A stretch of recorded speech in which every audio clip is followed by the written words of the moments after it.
This program is brought to you by Dolco Media. Fixing South Sudan, ideas for the new nation. With award-winning journalist Mading Mor. Absolutely. Honorable Ashwin, as you can see, the ideas of the initiatives are varied. On July 8th, the clashes in J1 took place, which was very unfortunate. Including country-specific ones, which and the rebellion continue to be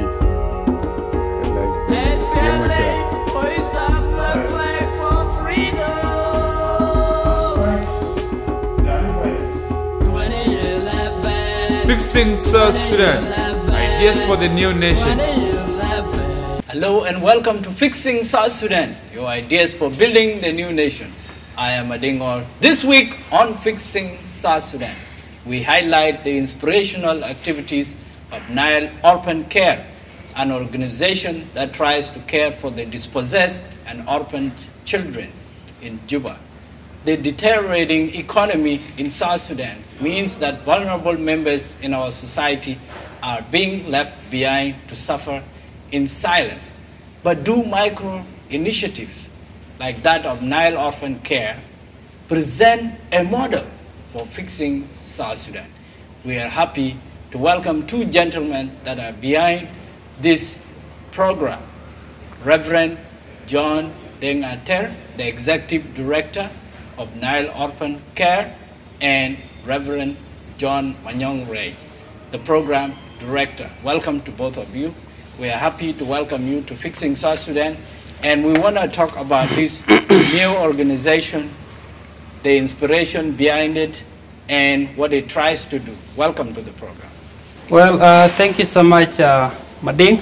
And before I go to the history of Nile Orphan Care, I think it is good to say this program, Dolco, is wonderful. And I think it is good with those who are stressed and they need to laugh. So when I saw the word Dolco, I just need to laugh. Are you laughing? I think I'm laughing. You're welcome. Yeah. So thank you so much for this opportunity. And I believe to express my gratitude to our audience who might have time to listen to this time of interview. Nile Orphan Care is an organization that was formed in 2013. It was actually called Orphan Scholarship Program. Organization was trying to raise funds and educate orphans who are refugees in Kenya and Uganda. So in 2013, we initiated this program in Yei. We started with like 20 children.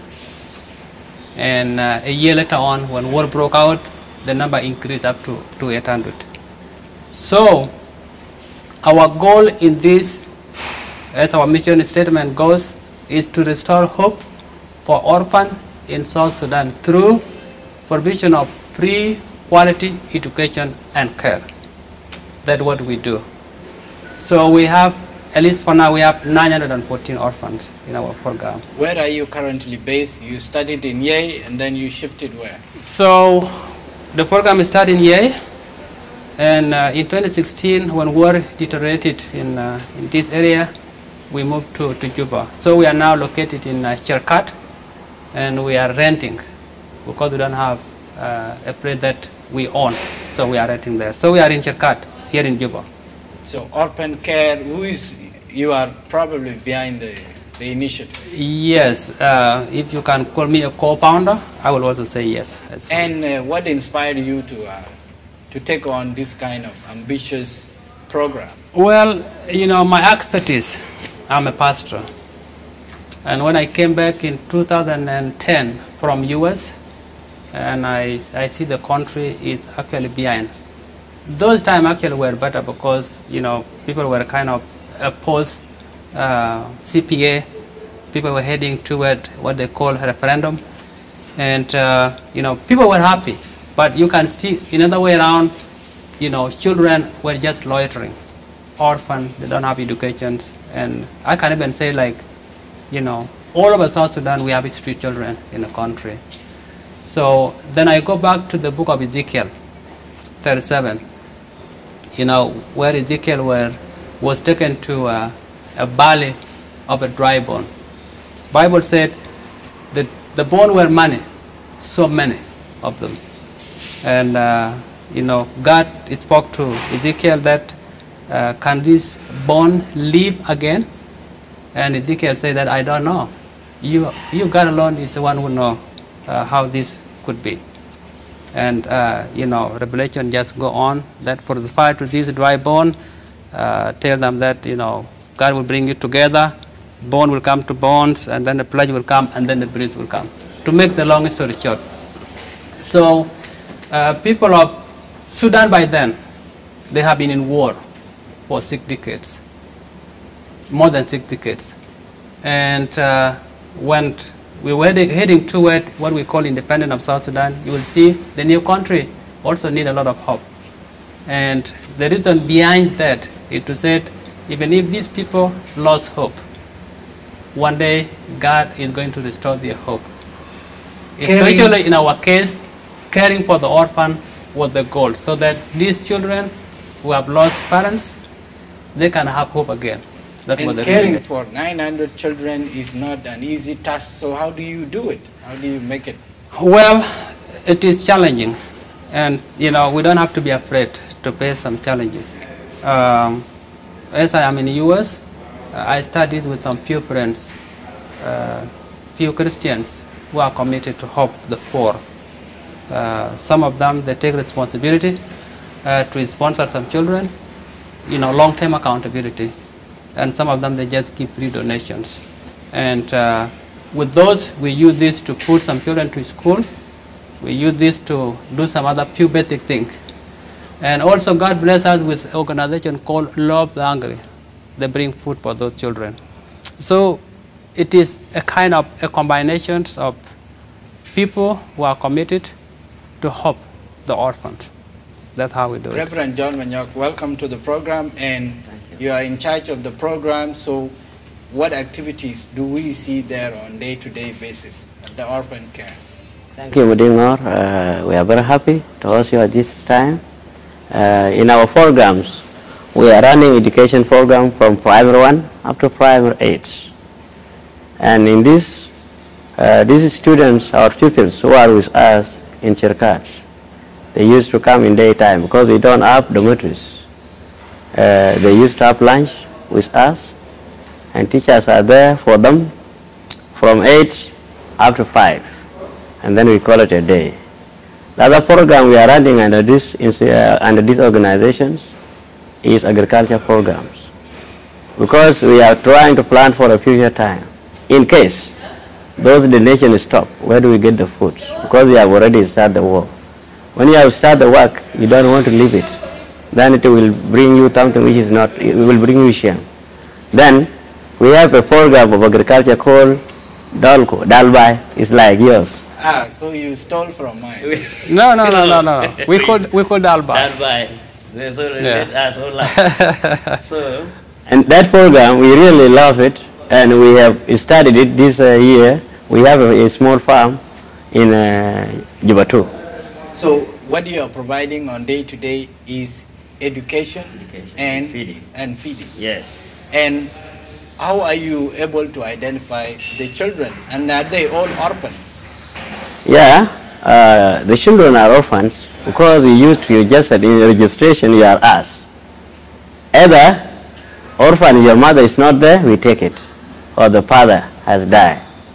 These children who are, and also the children of 4, we don't consider much, but we take 10% of those who cannot afford to pay school fee in this private school, and also who cannot afford to work to government school which are very far. So these are the things we are doing, and these are the things we are running as an organization. Is your institution legal? Is it registered? Yeah. Our institution is registered with the Ministry of Justice, and we have the registration certificate from RRC for national organizations, and all the legal documents we have. Tell me about the children that are coming to your orphanage, and is there anything about them that gives you hope that what you are doing is the right thing?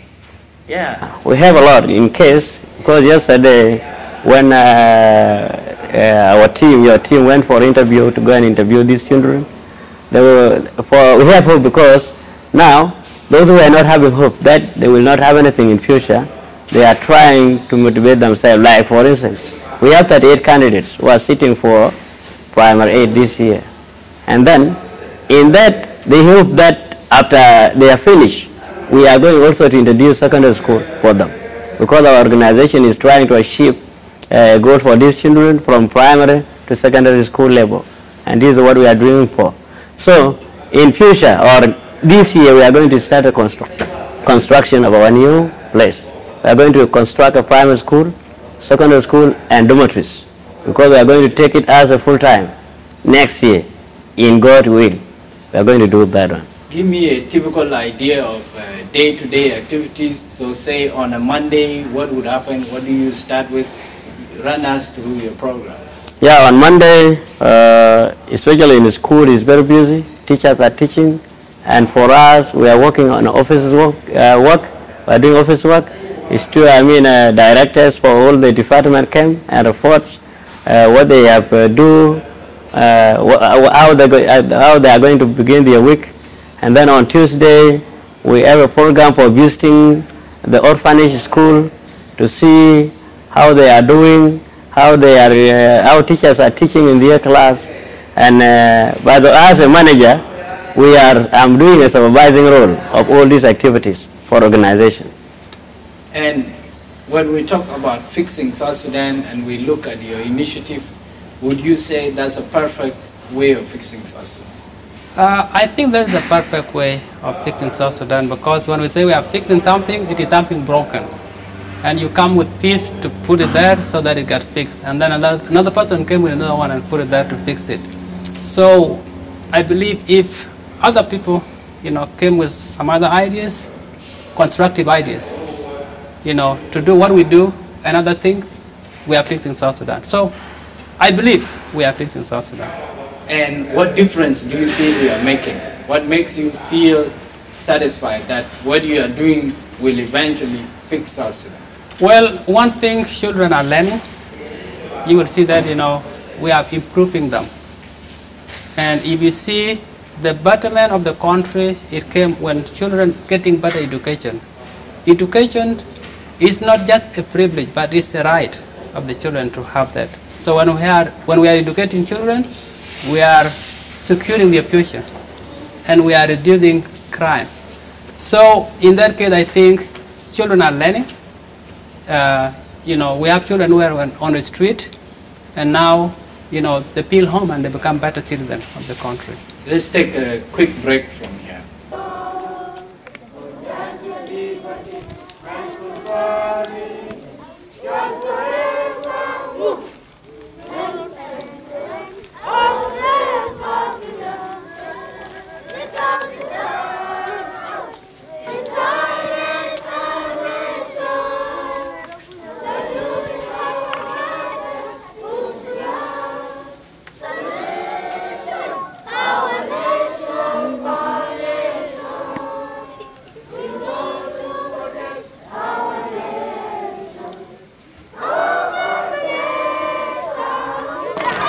My name is Gordon Warabiel.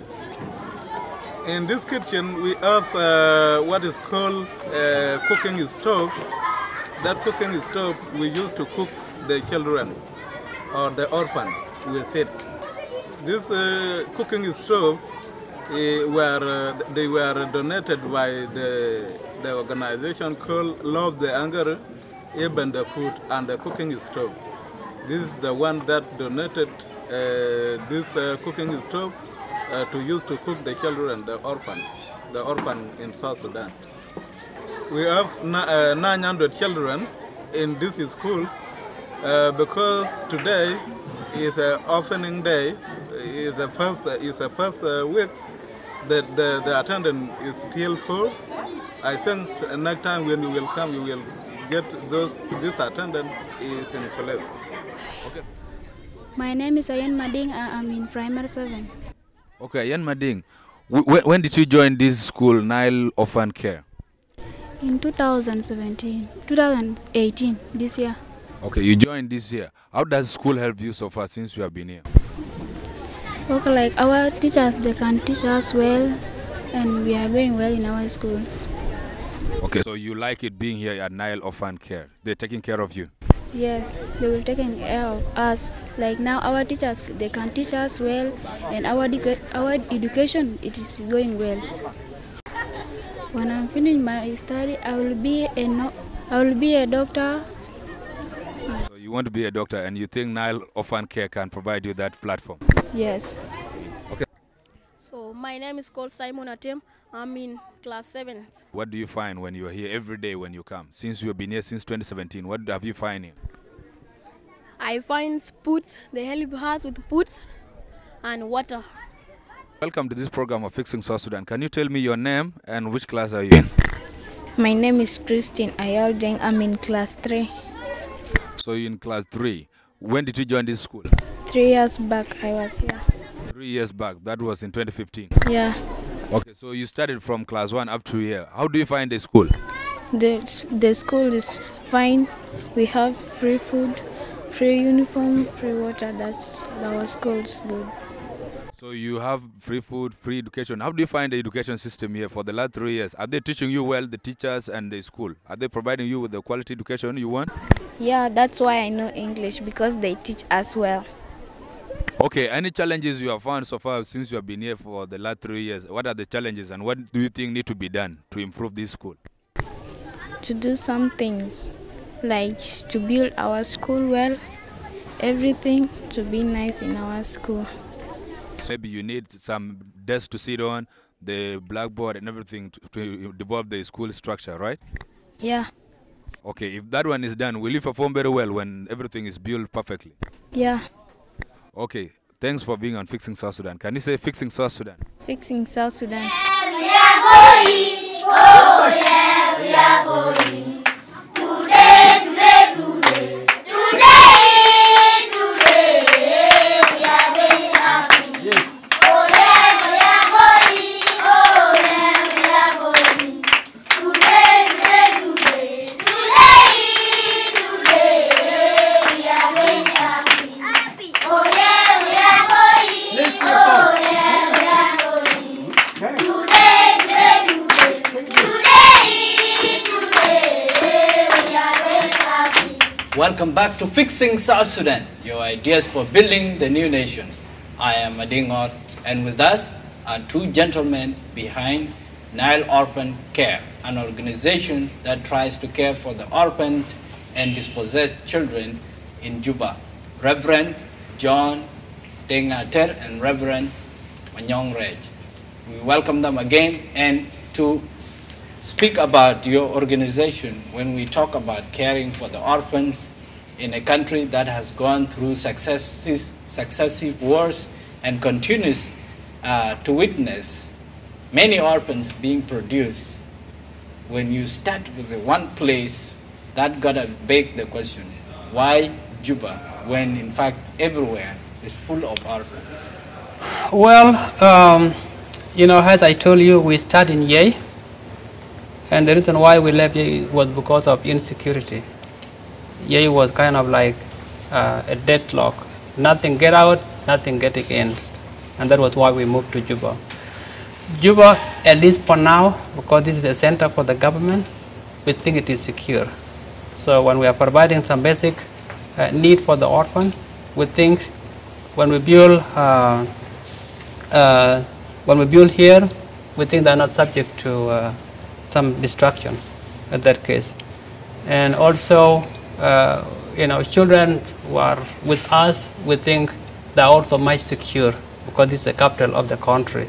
So we are doing this here because we think it is much secure than some other areas. In future, we hope we can move to some other places, but at least for now, we think this is safe. And tell me about your fundraising activities, plans. How do you plan to achieve your objectives. You want a dormitory for children so that they have a secure location. You want them to have stable opportunities. How do you do that? Well, you know, raising fund is not an easy task. It requires a lot of work, thinking, and some other mechanism to use. Recently, we have a fundraising. We call that historical fundraising. And it is historical not because we are hoping to get a lot of money from that, but we are trying to tell people that this is what we are doing in a country, in South Sudan, so that people of South Sudan can get involved. In that work, you know, we have some few people from the government and people of goodwill. They turn up, and there is some few money. So when I'm going back to the country, from where I live, US actually, this is the same thing that I'm going to do. And the reason why we are doing that is because now we provide some foster care for the orphan. And this one sometimes has some challenges, because when people we have trust to take care of the children, they said we want to go to refugee camp. Take back your child. So in that case, we have to go and ask another person, you know, to take care for that child, at least for the moment. So when we said we are going to have a boarding school, you know, children will live there. They will stay there. They will learn there until when they finish, because our goal is from primary to secondary school. At that age, we think the child is, you know, capable of doing something. You have become an adult. You have become an advocate for the orphaned and the dispossessed children. What can you tell the policymakers? What should they look into? Because the needs are great. Well, you know, teamwork is very important. Nobody can achieve something bigger than this alone without the people. So what I will tell to advocate, you know, people with the same mind with us, we say that please get involved and let's do it together, and also make connection so that other people can also know what we are doing. What about the government? Well, government is doing it part, but I think our government is kind of, you know, overwhelmed, because the need are so huge. If you see, a lot of people are starving. They don't have opportunity to till the land so that they produce their own food. We have people who have left the country, they are in refugee camp. We have issue of peace so that all other people can come together. I think our government is kind of overwhelmed, trying to fix all this. So I would say let the government support us, but I would say let the community join in to do this with us. Say something about yourself. What can you tell us about your background? Well, my background actually, as I told you, I'm a pastor, but not only because I'm a pastor. I think God gave me a heart to care. I've been here for 6 months. I left my children, my wife in US, which is also not easy. But I think, you know, I believe this country needs people like me, like you, like John, and other people to fix it. And when we fix something, it doesn't mean you have to be selfish. You see, you have to give yourself. It is what we call sacrifice. So to fix our country, we have to sacrifice. So I sacrifice myself so that if God will bless what we are doing, I think it's going to be something good for the country. Young people, the youth are the majority, the overwhelming majority in South Sudan. And what is your message to them? Because as people struggle, sometimes they are not creative. But sometimes there are folks like yourself who are inspired to want to change the country, to want to fix the country. So what would you tell the young people who are sitting out there and they are not thinking about what they need to do to change their country? Well, I think the major problem with our people here in the country is that, you know, when they see problem, they think it is too big to solve it. But in any problem, there are opportunities of which we can learn from it. I'm very disappointed. And I mean, very disappointed when I see our youth are just loitering, playing games, doing nothing at all. You see, compared to foreigners who just came to the country.